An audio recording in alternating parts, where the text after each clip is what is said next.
September 14, 1944, 6:23 a.m. Observation post overlooking the Moselle River, France. Captain Leonard Patterson crouched behind sandbags, binoculars pressed to his eyes, watching German artillery positions across the valley firing on American infantry attempting to cross the river. As a forward observer for the 3rd Armored Division Artillery, Patterson's job was straightforward in theory.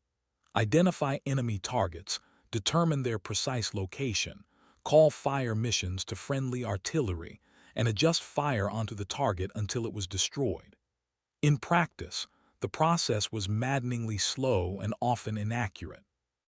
The problem was one that artillery observers had struggled with since the invention of indirect fire: converting what you saw through binoculars into coordinates that fire direction centers could use to aim guns miles behind the front lines. The standard method involved estimating range to the target, determining direction relative to known landmarks, calculating the target's coordinates using map coordinates and compass bearings, and transmitting this data to the fire direction center. With an experienced observer and favorable conditions, this process took 8-12 minutes from target identification to the first shells landing near the target location. But 8-12 minutes was an eternity in combat. German guns firing on the river crossing were killing American soldiers while Patterson fumbled with maps, compass, and calculations trying to determine coordinates accurate enough for effective counter-battery fire. He'd already called 3 fire missions that morning, and none had achieved hits. The first mission landed 400 yards short because his range estimate was wrong. The second mission drifted 200 yards left because his bearing was off. The third mission scattered across a wide area because the coordinates he'd calculated weren't precise enough for the fire direction center to achieve accurate concentration. Patterson knew the problem wasn't his competence. He was a trained artillery officer with 8 months of combat experience. The problem was the fundamental method of target location. Estimating range to targets over varied terrain was inherently inaccurate. Calculating coordinates from map positions and compass bearings accumulated errors at each step. By the time coordinates reached the fire direction center, the location data was often off by hundreds of yards, wasting ammunition and time while enemy targets continued operating. There had to be a better way. That afternoon, frustrated by another morning of ineffective fire missions, Patterson sat in his observation post studying the problem. Maps showed coordinates in grid squares. Fire direction centers needed coordinates to aim guns, but observers didn't see grid squares through binoculars. They saw terrain features, landmarks, and targets at estimated distances. The translation from visual observation to map coordinates was where errors accumulated. What if there was a way to eliminate the translation entirely? To create a system where observers could determine target coordinates directly without estimating ranges or calculating bearings? The idea that came to Patterson seemed absurd when he first considered it, but the more he thought about the geometry involved, the more convinced he became that it might work. He needed 2 things: a way to measure angles precisely from his observation post, and a way to convert those angle measurements directly into target coordinates without requiring range estimates. The first was relatively easy. Surveyors had been measuring angles precisely for centuries. The second required creating a reference system that converted angular measurements into coordinates automatically. Patterson's solution involved rope, stakes, and what his fellow officers would initially call the most ridiculous contraption they'd ever seen in an observation post. But within 3 weeks, variations of Patterson's rope trick would be spreading through American artillery units in France, and by December 1944, modified versions would be standard equipment in observation posts throughout the European theater. The ridiculous system would reduce target location time from 8-12 minutes to less than 90 seconds, increase first-round accuracy by factors that ranged from 300–500%, and contribute to American artillery, achieving the devastating effectiveness that German forces feared above all other weapons. The concept began with understanding how surveyors established positions using triangulation. If you knew your exact position and could measure the angle to a target from two different observation points, you could calculate the target's position precisely without ever estimating range. This was basic trigonometry, taught to artillery officers in training but rarely practical in combat because establishing multiple observation posts with surveyed positions and coordinating simultaneous observations was too complex for tactical situations.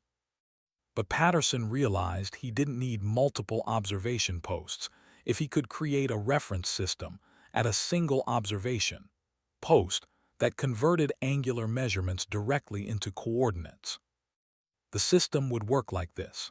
Establish precise coordinates for the observation post through careful survey. Create a circular reference grid around the observation post marked at known angles and distances. Measure the angle to any target from the observation post. Read coordinates directly from the reference grid without calculation. The implementation required materials that were both simple and available. Patterson used parachute cord, which every unit had in abundance, to create concentric circles around his observation post at measured distances: 100 yards, 200 yards, 300 yards, extending out to 1,000 yards. Each circle was marked at 10-degree intervals with colored stakes that could be seen through binoculars. The stakes showed grid coordinates for that specific point, calculated once during setup and marked permanently. To use the system, Patterson would sight a target through binoculars, measure the bearing angle precisely using a prismatic compass mounted on the binocular tripod, then visually trace from the target back along that bearing line to where it intersected the rope circles. The stake at the intersection point showed coordinates. If the target was beyond the farthest rope circle, Patterson used the coordinates from the outer circle as a reference and estimated the additional distance. But this estimation was far more accurate than trying to estimate total range from the observation post. The first test came on September 17 when German artillery opened fire on American positions from a new location across the Moselle. Patterson used his rope system to locate the firing position. Sight target through binoculars, 5 seconds. Measure bearing with mounted compass, 3 seconds. Trace bearing line to rope intersection, 4 seconds. Read coordinates from stake, 3 seconds. Call fire mission, 15 seconds. Total time from target identification to fire mission called, 30 seconds compared to the 8-12 minutes the traditional method required. But speed was meaningless if accuracy didn't improve. Patterson called for a single battery, 4 guns, to fire for effect immediately rather than starting with ranging shots. This was aggressive. If his coordinates were wrong, he'd waste ammunition without achieving useful effects. But if his coordinates were accurate, he'd achieve suppression faster than traditional methods allowed. The Fire Direction Center, familiar with Patterson's typical accuracy, questioned whether he wanted ranging rounds first. Patterson insisted, fire for effect at called coordinates. Shells impacted 78 seconds after Patterson's fire mission reached the Fire Direction Center. The first 4 rounds landed in a tight pattern directly on the German artillery position, achieving what observers called a golden BB, first-round hits on target. 2 German guns were destroyed immediately. The other 2 displaced rapidly to avoid destruction. The entire engagement, from Patterson identifying the target to suppressing the German battery, took less than 2 minutes. Traditional methods would have required 15-20 minutes to achieve comparable effects. Major Robert Thornton, the battalion fire direction officer, personally visited Patterson's observation post that evening to understand what had changed. Patterson showed him the rope circles, explained the coordinate reference system, and demonstrated how angular measurements converted directly to coordinates without requiring range estimation or calculation. Thornton's initial reaction was skepticism. The system seemed too simple to work as well as Patterson claimed. Artillery doctrine emphasized complex fire direction procedures, mathematical precision, and careful calculation. Patterson's rope circles looked like something a child might create playing war games. But the results were undeniable. Patterson had achieved first-round accuracy that should have been impossible without ranging fires. He delivered coordinates in 30 seconds that would have taken 10 minutes using standard procedures. And most impressively, he'd done this using materials that cost approximately $3 worth of rope and wooden stakes. Thornton authorized Patterson to continue using his system and quietly mentioned it to other forward observers, suggesting they might want to investigate what Patterson was doing. The spread of the rope trick technique through American artillery units was organic and rapid. Forward observers, constantly frustrated by the time and inaccuracy of standard target location procedures, heard about Patterson's method and wanted to see it demonstrated. Patterson spent several days in late September showing observers from other units how to set up and use rope reference grids. Each observer adapted the basic concept to their specific situations, creating variations that improved on Patterson's initial design. Lieutenant James Murphy of the 9th Infantry Division Artillery added radial lines marked on the ground with engineer tape, creating a protractor effect that made bearing measurement faster and more precise. Captain Thomas Reeves of the 4th Armored Division Artillery used different colored ropes for different distance circles, making visual identification faster through binoculars. Major David Klein of the 2nd Armored Division Artillery created a portable version using a tripod with arms extending at measured angles, allowing the reference system to be moved as the front line advanced.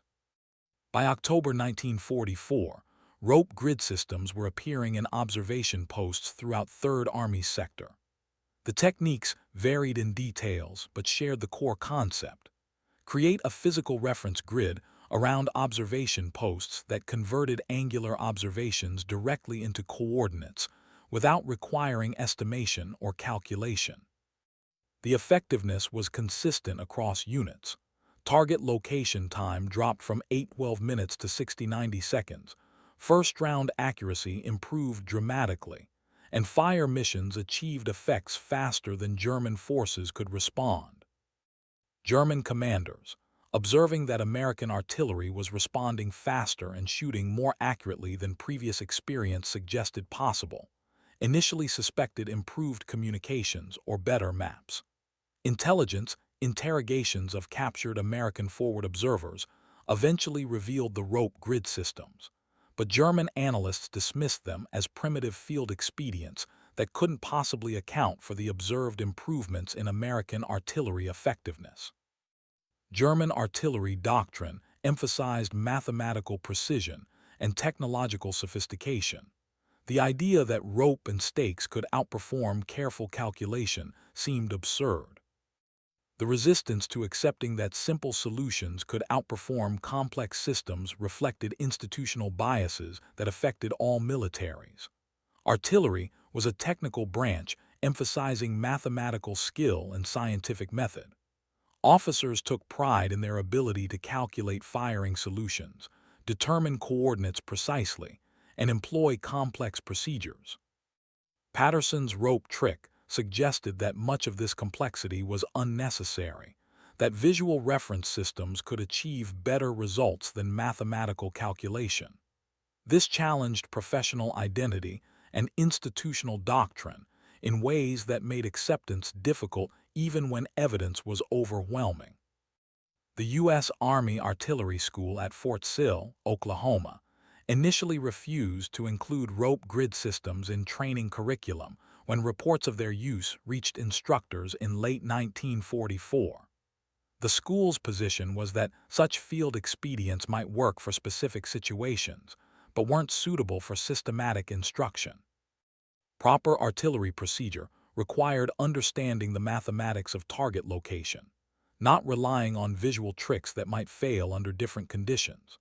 The school's resistance continued until March 1945, when statistical analysis of fire mission effectiveness showed units using rope grid systems achieved 5-6 times faster target location and 4-5 times better first-round accuracy than units using standard procedures. The statistics that forced institutional acceptance came from operational research teams that embedded with artillery units to study effectiveness. These teams, composed of civilian scientists and military analysts, had been collecting data on fire missions throughout the European campaign, time from target identification to first rounds fired, number of rounds required to achieve effects on target, accuracy of first-round impact compared to intended target, and total time to suppress or destroy targets. The data showed clear patterns that couldn't be dismissed. Units using rope grid systems averaged 87 seconds from target identification to calling fire missions, compared to 4 minutes for units using standard map and compass procedures. First-round impact dispersion averaged 58 yards from intended coordinates for rope grid users versus 287 yards for standard procedures. Total rounds expended to achieve effects on target averaged 23 rounds for rope grid users versus 94 rounds for standard procedures. The efficiency improvement was approximately 500% for target location speed and 400% for ammunition efficiency. These improvements translated directly to tactical effectiveness. Artillery that responded faster prevented enemy forces from exploiting tactical opportunities. Artillery that shot more accurately achieved effects with less ammunition, allowing sustained support over longer periods without resupply. Most importantly, artillery that delivered effective fire within 2 minutes of target identification created psychological effects on enemy forces that slower artillery couldn't match. German soldiers learned that American artillery response was immediate and accurate, forcing them to avoid concentration, movement, or activity that might draw fire. Captain Patterson's original rope grid system was refined throughout late 1944 based on experience from multiple units. The optimal configuration used concentric circles at 100-yard intervals extending to 1,000 yards, with bearing stakes every 5 degrees around each circle. Stakes were marked with waterproof coordinate labels using grid coordinates for the stake's exact position. The entire system required approximately 200 yards of rope, 144 stakes, and 4-6 hours of setup time by 2 soldiers using surveyed observation, post coordinates as the reference point. The setup process required precise survey of the observation post location, calculation of coordinates for each stake position using trigonometry, and careful placement of stakes and rope at measured distances and bearings. This initial effort was substantial, but once established, the reference grid could be used for days or weeks until the front line moved and new observation posts were required. The setup time was trivial compared to the cumulative time, saved across hundreds of fire missions called from that observation post. Maintenance of rope grid systems required periodic checks to ensure stakes remained in position and rope circles maintained correct geometry. Artillery fire, vehicle movement, and weather could displace stakes or stretch rope, degrading accuracy. Observers learned to verify reference points daily by citing known landmarks and confirming bearing measurements matched expected values. This maintenance discipline ensured the system remained accurate over extended periods of use. The visual nature of rope grid systems created an unexpected benefit: improved situational awareness for forward observers. Traditional target location required focusing on maps and calculations inside the observation post, reducing time spent observing the battlefield. Rope grid systems allowed observers to keep eyes on the target area while simultaneously determining coordinates by visual reference to the grid. This improved observers' understanding of tactical situations and allowed faster recognition of new targets or changing conditions. The system also improved training effectiveness for new forward observers. Traditional target location procedures required extensive practice to develop proficiency in range estimation, bearing calculation, and coordinate determination. Rope grid systems could be taught in hours rather than weeks, allowing observers to achieve useful accuracy quickly. This was crucial in late 1944 and early 1945, when casualty rates among forward observers, who operated in exposed positions close to enemy forces, required rapid replacement training. German attempts to counter the improved American artillery effectiveness focused on reducing time available for adjustment by moving immediately after firing and using shorter fire missions that minimized exposure to counterbattery response. These tactics reduced vulnerability, but also reduced effectiveness, as German artillery couldn't maintain sustained fire on targets without risking destruction by rapid American counterbattery response. The tactical dynamic shifted from sustained artillery duels to brief German fire missions followed by immediate displacement, reducing German artillery's impact on American operations. The rope grid system's effectiveness varied with terrain and observation conditions. The system worked best in relatively open terrain where observation posts had clear lines of sight to 1,000 yards. In forests, urban areas, or mountains where observation was restricted, the rope circles couldn't extend to useful distances. For these situations, observers developed modified systems using closer reference points or multiple interconnected grids that adapted the basic concept to restricted visibility conditions. Night operations presented special challenges since visual reference to stakes was impossible in darkness. Some observers marked stakes with luminous paint that glowed after exposure to light, allowing limited night visibility. Others used measured bearing references attached to observation post structures, converting the angular measurement principle to equipment that could be used without visual references to ground stakes. These adaptations maintained some advantages of rapid coordinate determination, even when full rope grid systems weren't visible. The integration of rope grid systems with other artillery innovations created synergistic improvements. The proximity fuse introduced in late 1944 made accurate first-round fire even more devastating, as airburst shells achieved casualty effects over wide areas. Improved communication systems that reduced transmission time between observers and fire direction centers combined with rope grid speed to further reduce response time. The cumulative effect was artillery that could identify targets, calculate fire missions, deliver accurate fire, and achieve effects in timescales that German tactical doctrine hadn't contemplated. The post-war institutional response to rope grid systems reflected tension between innovation and standardization. The artillery school eventually incorporated simplified grid reference systems into training, but with emphasis on understanding underlying principles rather than specific implementation. The official doctrine recognized that multiple methods could achieve accurate target location, and that observers should use whatever method worked best for their specific situation. This flexibility represented evolution from rigid procedural doctrine toward principle-based training that encouraged adaptation.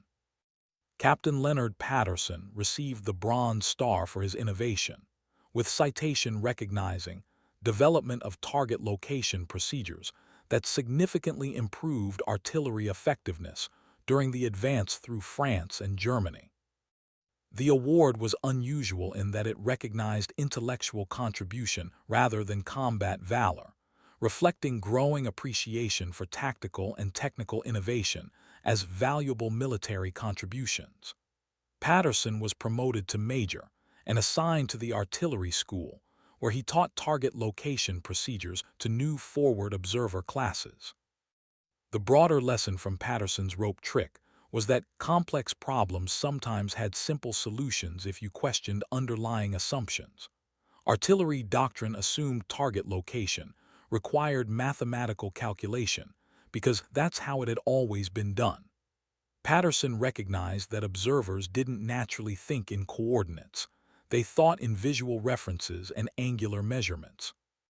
By creating a system that converted visual observations directly into coordinates without mathematical intermediation, he eliminated the error accumulation and time consumption that plagued traditional methods. Modern artillery uses laser rangefinders, GPS coordinates, and digital fire control systems that provide instant precise target location without manual calculation. But the principle Patterson demonstrated remains relevant. Effective systems match how operators naturally perceive problems rather than forcing operators to adapt to system constraints. The rope grid worked because it converted operator observations directly into system requirements, without requiring mental translation through abstract coordinates. The ridiculous rope trick that made artillery spotters find targets 5 times faster wasn't a technological breakthrough or a mathematical innovation. It was recognizing that visual reference systems could outperform calculation, that simple physical tools could achieve better results than complex procedures, and that questioning fundamental assumptions about how something should be done could lead to dramatically better ways of doing it. Patterson's contribution to American artillery effectiveness wasn't measured in patents or academic publications, but in the thousands of fire missions that delivered accurate fire in under 2 minutes, suppressing enemy forces before they could accomplish their objectives, and protecting American soldiers who trusted that when they called for artillery support, devastating and accurate fire would arrive almost immediately. The system spread not through official channels, but through the informal network of forward observers who shared effective techniques because they faced common problems and recognized when someone had found a better solution. This organic spread of innovation demonstrated that military effectiveness often depended less on top-down doctrine and more on frontline adaptation, less on following procedures and more on solving problems, less on complexity and more on simplicity that actually worked. By war's end in May 1945, rope grid systems or variations of the concept were used throughout American artillery units in Europe and were being introduced in the Pacific Theater, where they proved equally effective. The total cost of rope and stakes to create these systems across hundreds of observation posts was trivial, probably less than $5,000 total. The impact on artillery effectiveness was measured in thousands of targets suppressed faster, tens of thousands of rounds saved through better first-round accuracy, and countless American lives protected by artillery that responded immediately when called.